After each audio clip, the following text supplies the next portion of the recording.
A lot of people struggle with the idea that someone can be born with the genetics or with the body of a certain gender or sex, but as they grow up, they don't identify with that gender or sex or both.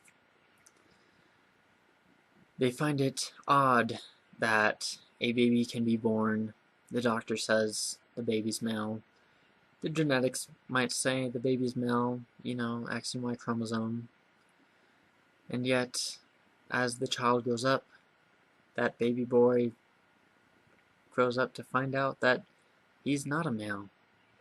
Society named him male, but he looks around at all the other males and realizes that's not him. And it's not just that he's different. In fact, he looks around and sees other genders. Or maybe he doesn't. Maybe he sees that he's not a male and he's not a female.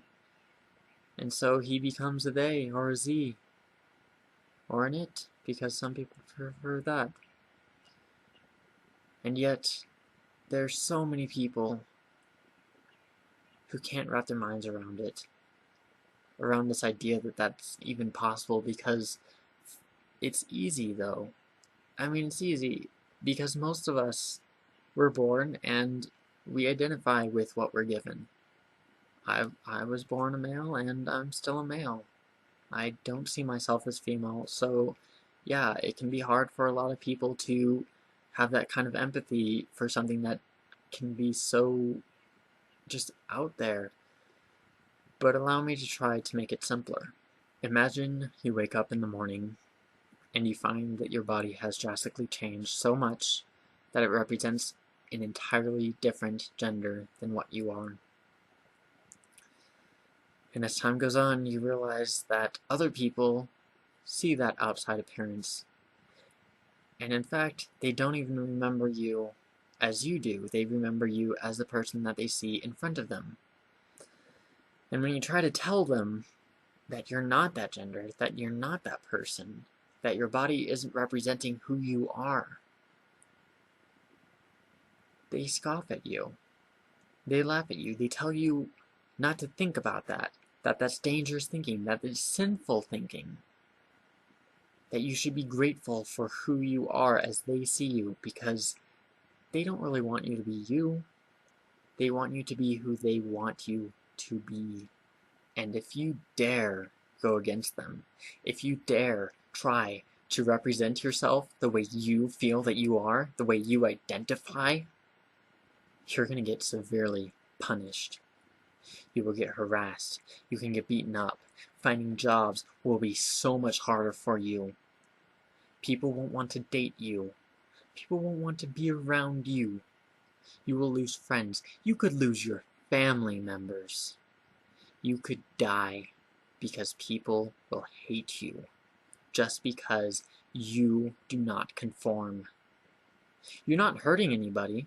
I mean, people will say that you're dangerous, that you're corrupting society, that you're destroying society. You haven't done anything to anybody. You're just trying to be you like the rest of the people. I mean, you see other people who identify as what they express, but you're not allowed to do the same thing. You are forced to go in certain places. You are forced to be in certain situations based on a gender that isn't even you. It's a gender that everybody else wants you to be. And you have no say in it, or very little at that. And every time you try, people shut you down, or they just don't care.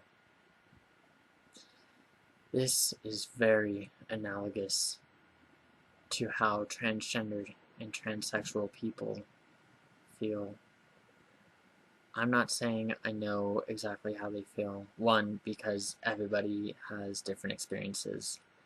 And two, because I'm not transgendered. But that doesn't mean that I can't have empathy. That doesn't mean that I can't put myself to some extent in their shoes and actually feel what it would be like to be in their position. And to some extent, I do know a little bit about how it feels. I do know how it feels to wake up sometimes and your body is not you. Personally, I hate body hair. And as a male, I am actually a very somewhat hairy male, and it creeps me out. I hate it so much. I have to shave myself. It makes me feel disgusting. It makes me feel awful. It's not me, and I hate it. And yes, it's nowhere near how people who have to change their entire gender feel, who are transitioning, or who have transitioned, or who have had sex changes. It's nowhere near that level.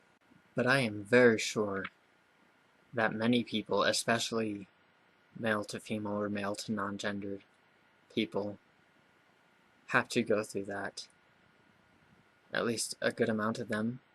Can you imagine, females out there, can you imagine waking up and you have the body hair of a male? If you're a male, can you imagine having breasts of a female? Or the sexes, or the sex organs of the opposite gender? And you're not allowed to do anything about it? You're not allowed to try to change it? You're not allowed to put on makeup? You're not allowed to do anything in your power to better represent yourself the way that you would be comfortable? And it's terrible because, in all honesty, most people would say that it's not wrong to be male or female, and yet, for some reason, they think it's wrong to go from male to female, or from female to male, or to be neither. I'm not saying you have to go out and be an activist. I'm not saying you have to do everything in your power to help everybody else. I'm not saying you have to go out and make as many transgender friends as you can. But what I am saying is that if someone has a preferred pronoun, if someone is trying their best to represent themselves, if you have a chance to maybe help with legislation, please, just do your part. Have some compassion. Have some empathy. Or sympathy if you have it.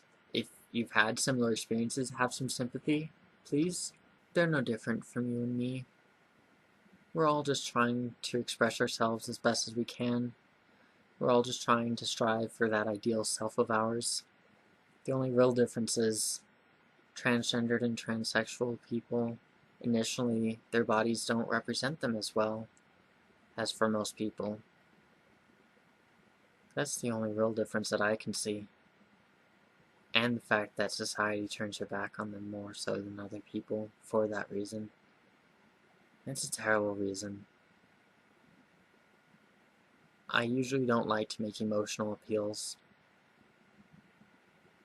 The only reason why I'm making one here is because most people only have emotional appeals against transgender people. That's really it. There's no real good reason not to like them, not to be supportive of them, not to let them be who they are. It's all just some irrational, stupid emotion that there's either an ick factor or an incomprehensible factor.